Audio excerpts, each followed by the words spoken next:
Class 11-এ first সেমে তোমাদের 40 মার্কসের question হবে, আর টাইম থাকবে 1 ঘন্টা 15 মিনিট। এবারে আমরা দেখি, সবই এমসিকিউ থাকবে। এবার এমসিকিউ এর বিভিন্ন ধরনের ভাগ আছে। প্রথম থাকবে এরকম যে 4টে অপশান থাকবে, সেখান থেকে যেটা ডিরেক্ট এমসিকিউ হলো এগুলো, যেটা ঠিক হবে সেটাই তুমি টিক দেবে। দ্বিতীয় হলো শূন্যস্থান পূরণ থাকবে, এরকম যে কোনো একটা শূন্যস্থান থাকতে পারে, সেখানে 4টে অপশান থাকবে, যে কোনো একটা ঠিক হবে। বা এরকম 2টো বা 3টে শূন্যস্থান থাকতে পারে, সেরকমই অপশান থাকবে, যেটা ঠিক হবে সেটাই ঠিক দেবে। তারপরে আরেক ধরনের এমসিকিউ হবে স্তম্ভ মেলানো। স্তম্ভ ক খ থাকবে। এতদিন কি করতে, তোমরা খাতায় লিখতে যে এ থেকে কি, বি থেকে কি, এগুলো খাতায় তোমরা টিক দিতে, দাগ টানতে। এখানে বিকল্পগুলো দেওয়া থাকবে, এই দেখো এভাবে দেওয়া থাকবে, যেটা অপশান ঠিক তোমার মনে হবে সেইটাই টিক দেবে। এই ধরনের কিছু এমসিকিউ থাকবে। এরপরে এসো সঠিক বা ভুল নির্বাচন।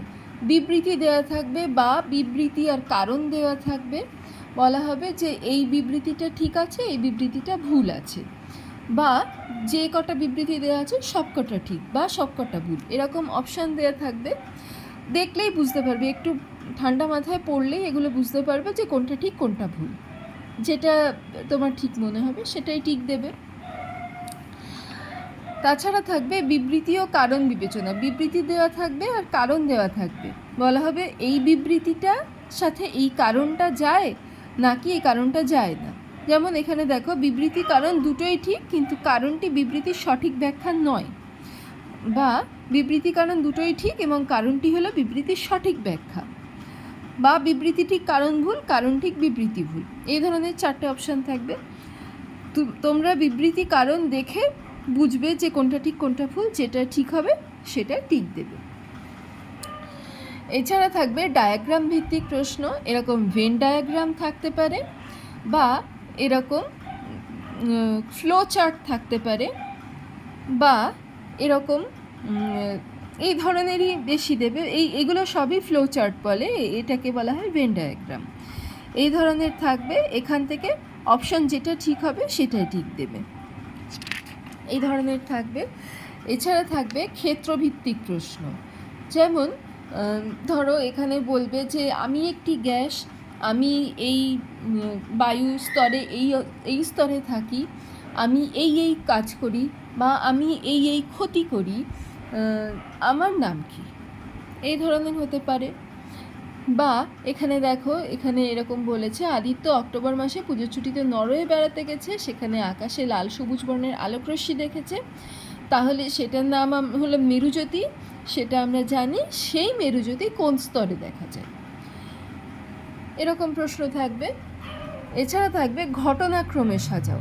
বিভিন্ন ঘটনা দেওয়া থাকবে, কোনটা আগে কোনটা পরে, এরকম হতে পারে। যেমন এখানে এই ধরনের প্রশ্ন আসতে পারে যে, যেমন চিপকো আন্দোলন হয়েছিল, চিপকো আন্দোলনের শুরু কিভাবে হয়েছিল, কিভাবে সবাই তাতে অংশগ্রহণ করলো এবং কিভাবে তারা সেই অংশগ্রহণের ফলাফলটা পেল, এইগুলো আগে পরে করে দেওয়া থাকবে। আর অপশানে এরকম দেওয়া থাকবে, আগে 2 3 4 1 বা 1 2 3 4 বা 4 3 2 1 এরকম করে দেওয়া থাকবে। তোমরা আগে দেখে নেবে কোনটা আগে কোনটা পরে, এখানে লিখেও নিতে পারো, পেন্সিল দিয়ে লিখে নিয়ে যেটা ঠিক হবে সেটাই টিক দেবে। আরেক ধরনের থাকবে বিবৃতিগুলোর মধ্যে সম্পর্ক স্থাপন। 2টো বা 3টে বিবৃতি দেওয়া থাকবে, সেইগুলোর মধ্যে সম্পর্ক স্থাপন করতে হবে। এরকম থাকবে বিবৃতি এ বিবৃতি বি দেওয়া আছে, বলা হলো এ বিবৃতি বি বিবৃতি দুটোই ঠিক, কিন্তু এ আর বি সম্পূর্ণ আলাদা ক্ষেত্র, মানে একে অপরের উপর নির্ভরশীল নয়। অথবা এরকম দেওয়া থাকলো যে এ হলো কারণ, বি হলো তার ফলাফল। অথবা দেওয়া থাকলো বিবৃতি এটা ঠিক, বিবৃতি বিটা ভুল। এই ধরনের সম্পর্ক স্থাপন করা এরকম থাকবে। এই ধরনের এমসিকিউগুলো থাকবে। এবারে যেগুলো তোমরা বলেছিলে যে একটু সাজেশান দিতে, যেগুলো একটু বেশি করে দেখবে, সেগুলো প্রথম চ্যাপ্টারে মানুষ, পরিবেশ আর সুস্থায়িত্ব। এখান থেকে দেখবে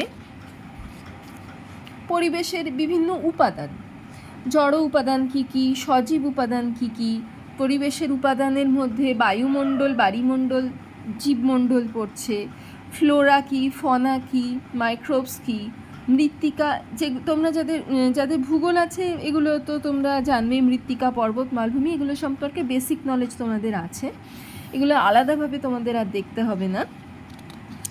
বায়ুমণ্ডলে কী কী ধরনের গ্যাস থাকে, বায়ুর স্তরগুলো একটু দেখে রাখবে, কোন স্তরটা সমমণ্ডল, বিষম, ট্রপোস্ফিয়ার, স্ট্র্যাটোস্ফিয়ার, মেসোস্ফিয়ার, আয়নোস্ফিয়ার, এগুলো একটু দেখে রাখবে।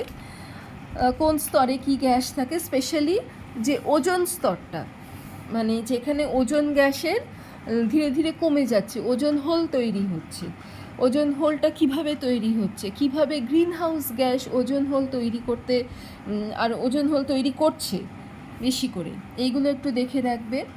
সিয়াল কি, সীমা কি, শিলামণ্ডল, এগুলো দেখবে।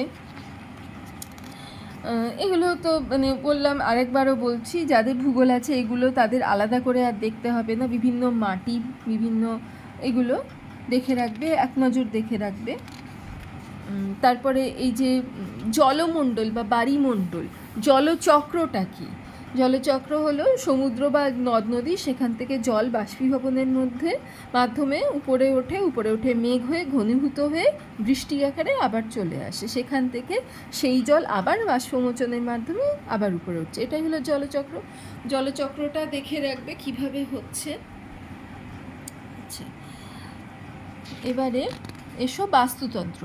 বাস্তুতন্ত্রটা দেখবে যে এখানে এই যে বাস্তুতন্ত্রের যে উপাদানগুলো আছে, সজীব উপাদান, জড়, অজীব উপাদান, অজীবজাত উপাদান, এগুলো কিভাবে প্রথম শ্রেণীর খাদক, দ্বিতীয় শ্রেণীর খাদক, ধরো এরকম বলে দিল, ওই যে সাজানো, ঘটনাক্রমে সাজানো, এর মধ্যে এই কোনো একটা বাস্তুতন্ত্র তুলে দিয়ে বলতে পারে এটাকে সাজাও, যেমন ধরো ঘাস ফড়িং, তারপরে সেটাকে খাচ্ছে ব্যাঙকে খাচ্ছে সাপ, এইগুলো আগে পিছে করে দিল, এগুলো তোমাদেরকে বলা হলো যে পরপর সাজাও, এটা হতে পারে। তো এগুলো দেখে রাখবে একটু, কোনটা আগে কোনটা পরে। খাদ্য শৃঙ্খল, খাদ্য পিরামিড, শক্তি প্রবাহ, কত পার্সেন্ট করে শক্তি এক স্তর থেকে আরেক স্তরে যায়, এগুলো দেখে রাখবে একটু। আচ্ছা, এখানে এই মিথজীবিতাটা কি এভাবে আসবে না, মিথজীবিতার উদাহরণ একটা দুটো দেখে রাখবে কেমন। আচ্ছা, আর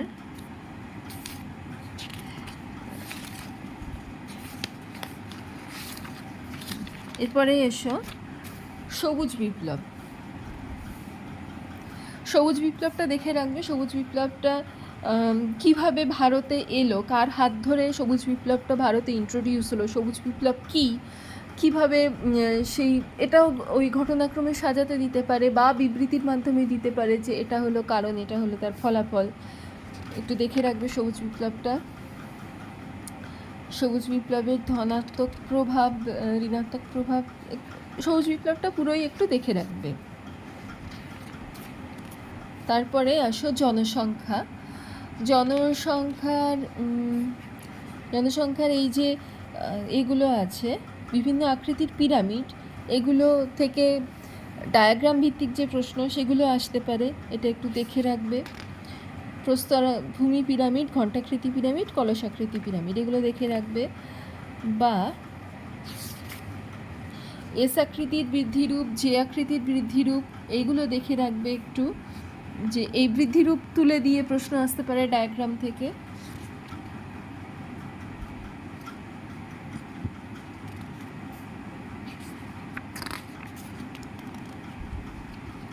বৃদ্ধিরূপের এই যে ডিটেলসে দেখে রাখবে, মানে এখান থেকে পড়বে এস আকৃতির বৃদ্ধিরূপ কী, কোন স্তরে কি বৃদ্ধি হচ্ছে, স্তিমিত বৃদ্ধি, দ্রুত বৃদ্ধি, এইগুলো দেখবে, ধনাত্মক বৃদ্ধি, ঋণাত্মক বৃদ্ধি, এইগুলো দেখবে। আচ্ছা, ম্যালথাসের জনসংখ্যা সংক্রান্ত তত্ত্ব, এটা একটু দেখে রাখবে কি বলছেন উনি।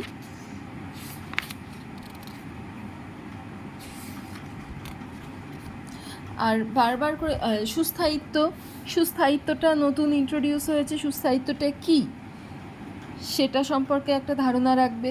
সুস্থায়িত্ব থেকে প্রশ্ন আসতে পারে যে সুস্থায়িত্বের জন্য আমাদের সমাজে কী কী দরকার, অপশান দিয়ে দিল 4টে, তার মধ্যে থেকে বেছে নিতে হবে। সুস্থায়িত্বের এই যে ডায়াগ্রামটা আছে এখান থেকেও আসতে পারে। সুস্থায়িত্বের জন্য, সুস্থায়ী উন্নয়নের জন্য কী কী দরকার? সমাজের দরকার সামাজিক উন্নয়ন, পরিবেশের দরকার পরিবেশগত উন্নয়ন, অর্থনীতিতে অর্থনৈতিক উন্নয়ন দরকার। আর সুস্থায়ী উন্নয়ন কেমন হতে হবে? সহনশীল হতে হবে, ন্যায়সঙ্গত হতে হবে এবং টেকসই হতে হবে, যে 50 বছর পরও সেই উন্নয়নটা যাতে আমাদের কাজে লাগে। দেখে রাখবে এটা। আচ্ছা, ফার্স্ট চ্যাপ্টার গেল। এমসিকিউ তো নিজেদের মতো পড়বে, আমি ইন টোটাল বলে রাখছি যে কোনটা থেকে বেশি একটু দেখে রাখবে। আচ্ছা, এবারে পরিবেশ ও উন্নয়ন। উন্নয়ন কি? উন্নয়ন কিসের কিসের কিসের উন্নয়ন হলে আমরা সেটাকে বলবো যে সার্বিক উন্নয়ন হলো? সমাজের উন্নয়ন হতে হবে, শিক্ষাগত উন্নয়ন হতে হবে, স্বাস্থ্যের উন্নয়ন হতে হবে, সামাজিক নিরাপত্তা থাকতে হবে, সেখানে কর্মনিযুক্তি থাকতে হবে, নৈতিক মূল্যবোধ থাকতে হবে সমাজের মানুষের। এগুলো দেখবে কি কি বিষয়ে নির্ভর করছে সার্বিক উন্নয়নের উপর। ভারতের শিক্ষা ব্যবস্থা, আমাদের এখানে কোন কোন ধরনের শিক্ষা ব্যবস্থা আছে সেটা দেখে রাখবে। প্রথাগত শিক্ষা কোন কোন স্তর আছে, অপ্রথাগত শিক্ষা কি কি আছে, যেমন প্রথাগত শিক্ষা, অপ্রথাগত শিক্ষা, বৃত্তিগত শিক্ষা, মুক্ত শিক্ষা, দূরবর্তী শিক্ষা এবং স্বশিক্ষা, এগুলো দেখে রাখবে। শিক্ষার মাধ্যম বিভিন্ন হয়, রিডিং অ্যান্ড রাইটিং হতে পারে, ভিজুয়াল হতে পারে, অডিটরি হতে পারে, অডিও ভিজুয়াল হতে পারে, টিচিং লার্নিং মেটেরিয়াল হতে পারে, কাইনেস্থেটিক হতে পারে এবং ই লার্নিং হতে পারে। এগুলো দেখে রাখবে। এগুলো কি, কোনটা কি? যেমন অডিও ভিজুয়াল হলো কোনো একটা ভিডিও যে যদি তোমাদের দেখানো হয় সেটা হলো audio visual. Reading and writing হলো যে বোর্ড ওয়ার্ক করে দেখানো, এটা রিডিং অ্যান্ড রাইটিংয়ের মধ্যে পড়ছে, ভিজুয়ালের মধ্যে পড়ছে। ভিজুয়াল হলো কোনো একটা শুধু ছবি দেখালে, সেখানে যদি কোনো শব্দ না থাকে, শুধু ছবি দেখালে সেটা হলো ভিজুয়াল। আচ্ছা, টিচিং লার্নিং ম্যাটেরিয়াল, যদি ধরো কোনো একটা মডেল তৈরি করে, যেমন অঙ্ক ক্লাসে ধরো বৃত্ত করানো হচ্ছে, একটা বল নিয়ে যাওয়া হলো, বা চোঙ করানো হচ্ছে, একটা বোতল নিয়ে যাওয়া হলো, এটা হলো টিচিং লার্নিং ম্যাটেরিয়াল। হাতে কলমে যদি কোনো ছোট ছোট পরীক্ষা করা হয়, যেমন সোডা ওয়াটারের বোতল খুললে বুদবুদ বেরিয়ে আসে, এটা তোমরা 9-এ দেখেছো, এই ধরনের যেগুলো সেগুলো হলো কাইনেস্থেটিক, হাতে কলমে করা। আর কম্পিউটারের মাধ্যমে ই লার্নিং, এইগুলো সম্পর্কে একটু দেখে রাখবে। আচ্ছা,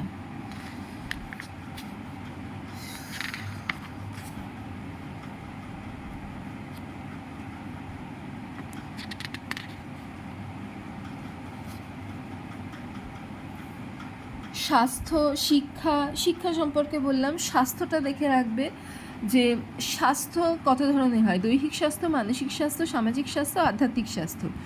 সব ধরনের স্বাস্থ্যগুলো কাকে বলছি আমরা, এবং সেই স্বাস্থ্য বজায় রাখতে কি কি আমরা করছি এখন বা করা উচিত, সেইগুলো সম্পর্কে একটু দেখে রাখবে। সামাজিক নিরাপত্তা কিসের দরকার, এটা তো খুবই এখন দরকার আমাদের জানা। সামাজিক নিরাপত্তাটা কী, কীভাবে আমরা পাবো, কিভাবে আমাদের সেই সম্পর্কে সচেতন হতে হবে, এইগুলো সম্পর্কে দেখে রাখবে।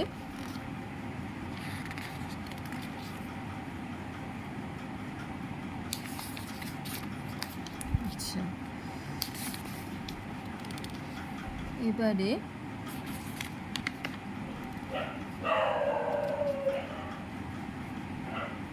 এগুলো একটু দেখবে যে কিভাবে ধীরে ধীরে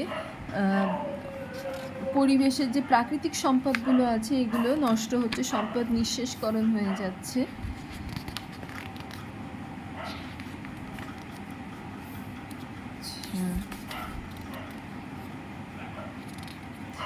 এইগুলো একটু দেখে রাখবে কোন সময়ে হয়েছিল, যেমন রামসার সম্মেলন, স্টকহোম সম্মেলন কোন সময়ে হয়েছিল এবং কোথায় হয়েছিল, এবং তার কি মন্তব্য ছিল, মানে কি বিষয়ে সেই সম্মেলনগুলো হয়েছিল। এখানে পুরো চার্ট করা আছে, এই চার্টগুলো একটু দেখে রাখবে। পরপর দেখো, সময়কাল ধরে ধরে পরপর দেওয়া আছে, এটা থেকে পড়তে সুবিধা হবে।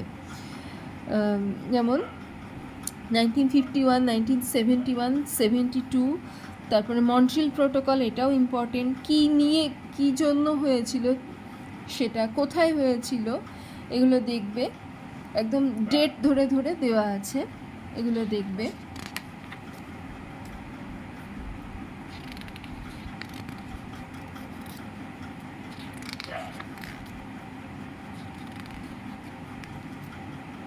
এগুলো তো আলাদা করে ডিটেলসে দেওয়া আছে, ওইখানে লিস্টে সব একসাথে পেয়ে যাবে।